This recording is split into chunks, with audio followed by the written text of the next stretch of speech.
Bismillahirrahmanirrahim. Assalamualaikum warahmatullahi wabarakatuh. Hadirin hadirat yang dimuliakan Allah, semoga sentiasa dalam keadaan sihat untuk bersiap sedia menjalani ibadah puasa di bulan Ramadan. Terima kasih kerana sudi hadir melapangkan sedikit masa mendengar bersama ucapan sempena sambutan Hari Wanita 2024 dengan tema Wanita di Julang, Negara Gemilang. Para wanita yang dihormati dan hadirin sekalian, negara gemilang pasti menjulang wanita. Masihkah kita ingat sebuah kisah yang berlaku di tahun kedua Hijrah, ketika seorang wanita datang untuk membeli barang keperluan di pasar milik kaum Yahudi Bani Qainuqa. Di pasar tersebut, sekumpulan orang-orang Yahudi melecehkannya dan meminta agar wanita tersebut membuka tudungnya. Tentu wanita tersebut menolak. Kemudian, seorang penjual perhiasan mengikat hujung pakaiannya tanpa dia ketahui, sehingga ketika dia berdiri, tersingkaplah aurah wanita tersebut. Lalu orang-orang Yahudi mentertawakannya. Apabila berita ini sampai kepada Rasulullah SAW, baginda segera mengumpulkan tenteranya dan memberikan bendera kepada Hamzah bin Abdul Muttalib. Lalu mereka menuju ke Bani Qainuqa. Ketika melihat kedatangan kaum muslimin, orang-orang Yahudi segera berlindung di balik benteng-benteng mereka. Sidang hadirin dan hadirat yang dirahmati Allah, saksikanlah bagaimana pemimpin tertinggi kaum muslimin, pemimpin negara Madinah yang gemilang, begitu menjulang kedudukan seorang wanita dan meletakkan kehormatan wanita pada kedudukan yang tinggi. Hanya kerana wanita diperlecehkan, diganggu kehormatannya, atau mungkin bahasa kita zaman kini, gangguan seksual, perang jawapannya. Begitu seriusnya Rasulullah sallallahu alaihi wasallam memandang isu wanita yang tidak dihormati dan direndahkan maruahnya. Dalam medan peperangan, wanita dijaga dan dipelihara sebagaimana anak-anak dan warga emas. Kita menyentuh peperangan di Gaza. Berbezanya layanan wanita dan oleh para pejuang Islam berbanding tentera Israel. Pasti Israel tak mungkin memiliki negara gemilang kerana bagaimana mereka meletakkan wanita di sisi sebuah negara. Tiada negara yang segemilang dipimpin oleh sebaik-baik pemimpin Muhammad sallallahu alaihi wasallam yang menunjukkan bagaimana agamanya menjulang wanita. Hadirin dan hadirat yang dikasihi, pemimpin terbilang, suara wanita didengarkan. Mari kita melihat sejenak sebagaimana seorang pemimpin terbilang mendengar suara wanita sebagai sebahagian cara menjulang mereka ketika wanita di belahan barat melihat wanita tidak lebih daripada hamba dan kelas kedua. Rasulullah sallallahu alaihi wasallam menetapkan tempat khusus di dalam masjid untuk aktiviti masyarakat yang dinamakan sebagai as-suffah, dan terdapat as-suffah yang dikhususkan untuk wanita. Ketika para wanita memohon kepada Nabi untuk menetapkan satu hari khusus kepada para wanita melakukan aktiviti di dalam masjid, Nabi mendengar dan menunaikan permintaan mereka, seperti mana yang dicatatkan dalam sebuah hadis yang diriwayatkan oleh Imam Bukhari, yang bermaksud antara lain, berkumpullah kalian pada hari sekian di tempat sekian. As-suffah yang menjadi pusat aktiviti wanita berhimpun dan bermesyuarat berfungsi sebagai pusat aktiviti dan badan kebajikan bagi wanita pada masa itu. Bagaimana seorang pemimpin negara memenuhi kewajipannya dengan memberikan hak dan ruang bagi wanita untuk berperanan dalam masyarakat, baik dalam beramal maupun berkreativiti. Tentunya kerana wanita dijulang hingga negara menjadi gemilang. Hadirin dan hadirat yang dirahmati Allah, negara gemilang mendidik rakyat agar wanita dijulang. Pertama, pemimpin mendidik rakyatnya menjulang wanita dengan meletakkan wanita pada kedudukan yang terhormat, menjaganya dan memandang mereka dengan penuh rasa kasih. Dalam sebuah hadis yang diriwayatkan oleh Abu Umamah yang bermaksud, sesungguhnya seorang pemuda mendatangi Nabi SAW lalu berkata, "Ya Rasulullah, izinkan aku untuk berzina." Orang-orang mendatanginya lalu melarangnya. Mereka berkata, "Diamlah." Rasulullah SAW bersabda, "Menghampirilah kepadaku." Lalu ia duduk. Kemudian Rasulullah SAW bersabda, "Apa kau menyukainya, iaitu orang lain berzina dengan ibumu?" Pemuda itu menjawab, "Tidak, demi Allah, wahai Rasulullah, semoga Allah menjadikanku sebagai penebus tuan." Nabi SAW bersabda, orang-orang juga tidak menyukai berzinanya dengan ibu-ibu mereka. Rasulullah SAW bersabda, "Apakah kau menyukainya berzina dengan putrimu?" "Tidak, demi Allah, ya Rasulullah. Semoga Allah menjadikanku sebagai penebus tuan." Nabi SAW bersabda, "Semoga Allah menjadikanmu,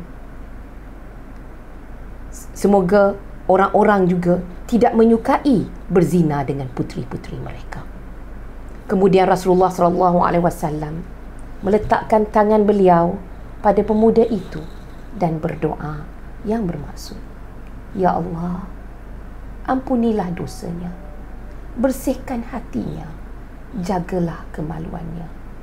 Setelahnya, pemuda itu tidak pernah melirik apapun dalam zina dan menjadi perkara yang paling ia benci.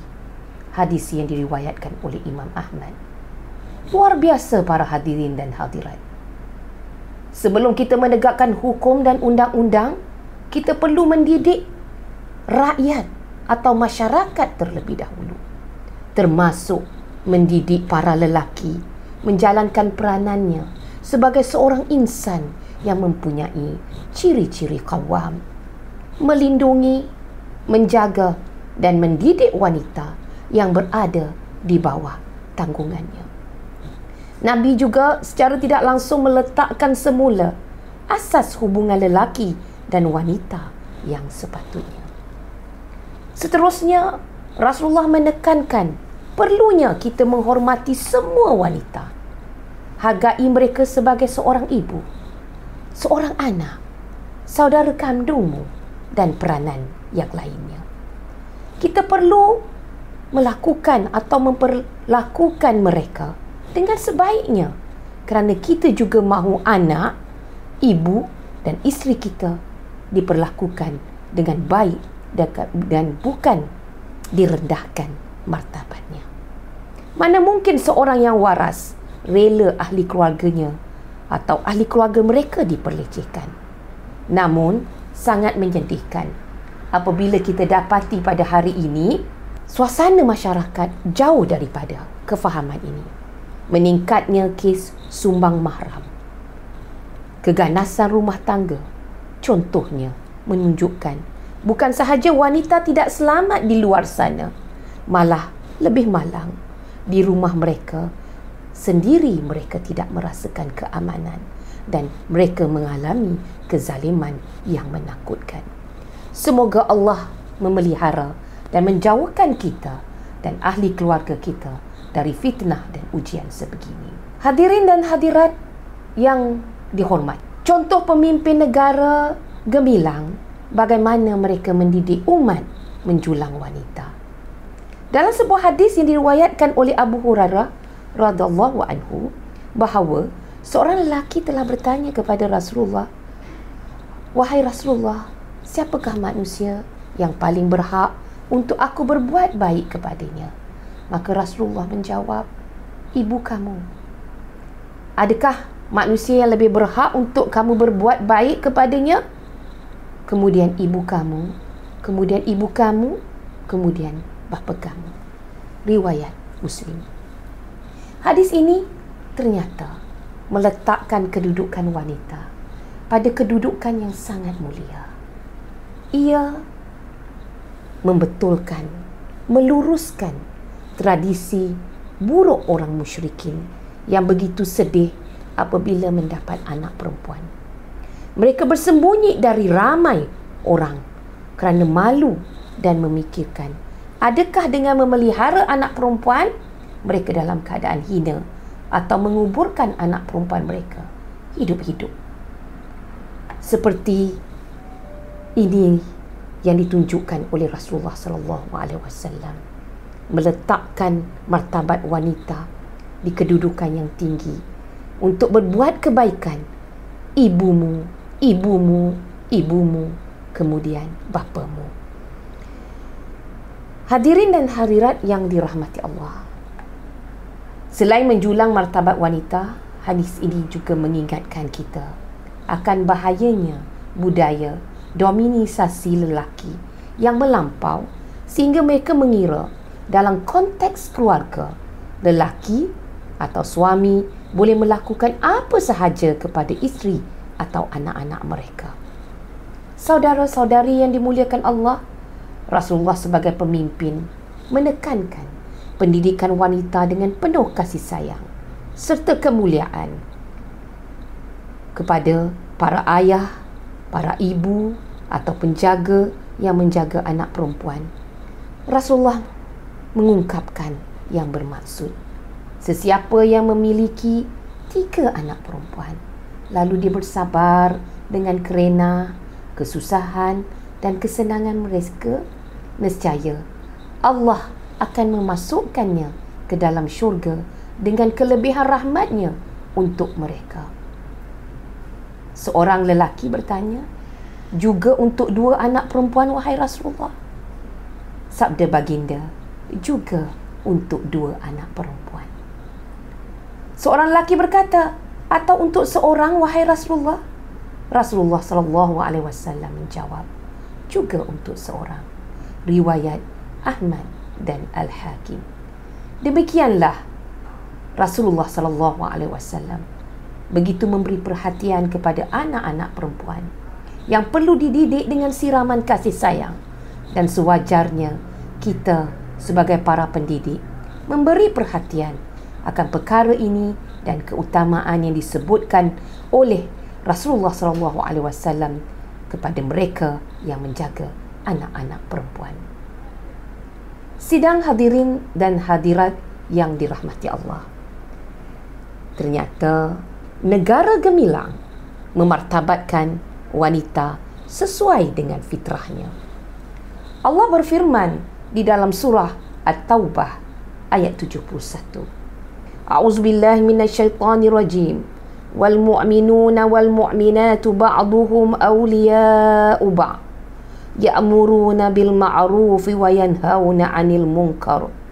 Wa yuqimuna as-salah wa yu'tuna az-zakah wa yuti'una Allah wa rasulah. Ulaika sayarhamuhumullah, innallaha azizun hakim. Yang bermaksud, dan orang-orang yang beriman, lelaki dan perempuan, setengahnya menjadi penolong bagi setengahnya yang lain. Mereka menyuruh berbuat kebaikan dan melarang daripada berbuat kejahatan, dan mereka mendirikan sembahyang dan memberi zakat serta taat kepada Allah dan Rasulnya. Berasaskan ayat ini,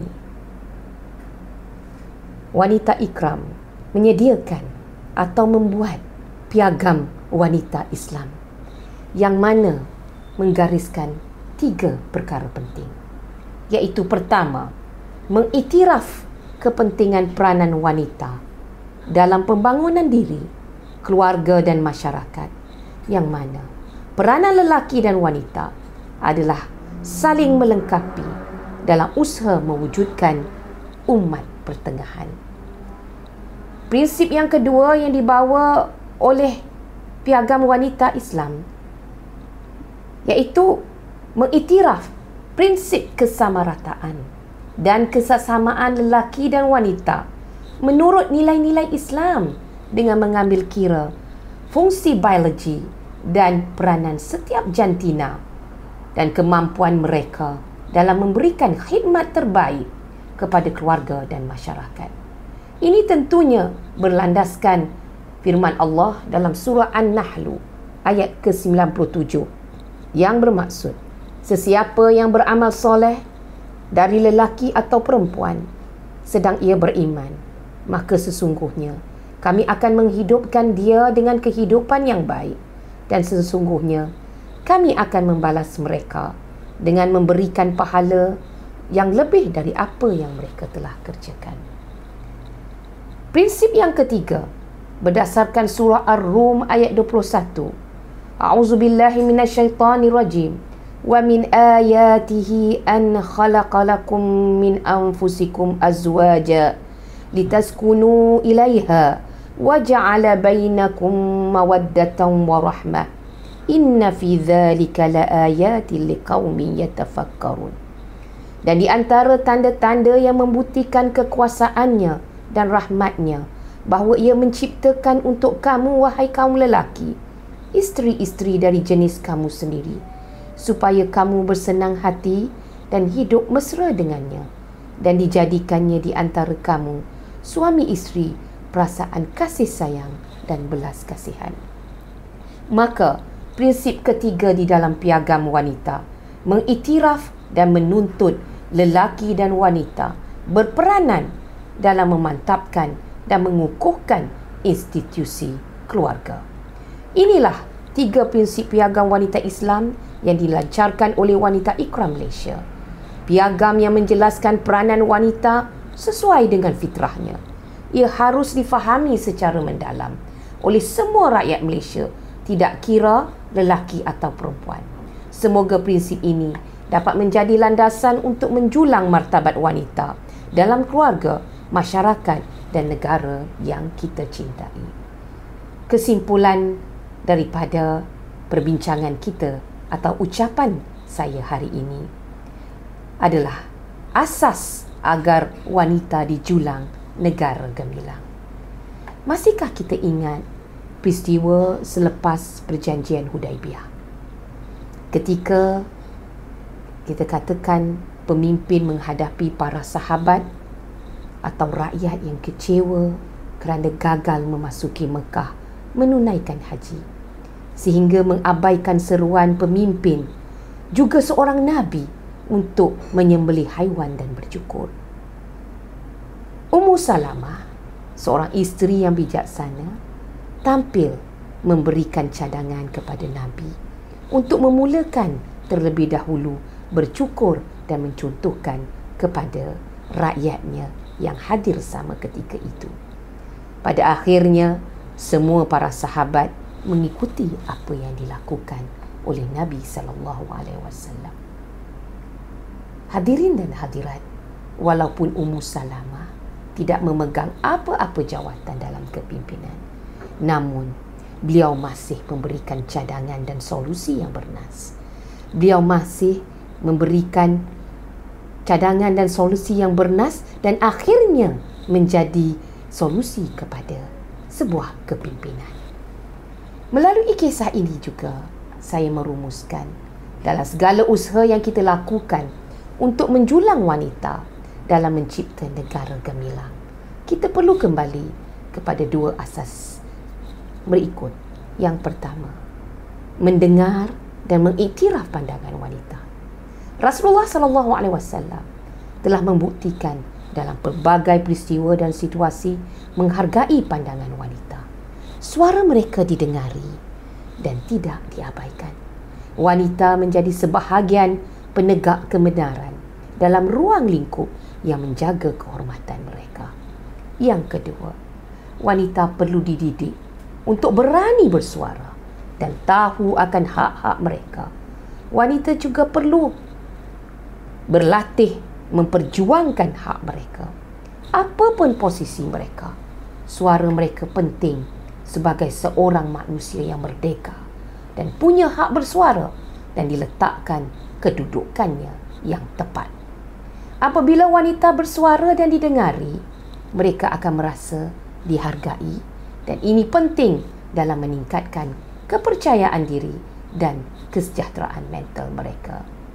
Akhir kalam, demikianlah contoh-contoh dan prinsip penting yang perlu kita fahami dan amalkan dalam proses mendidik, membina dan memberi peluang kepada wanita untuk berperanan sesuai dengan fitrah mereka.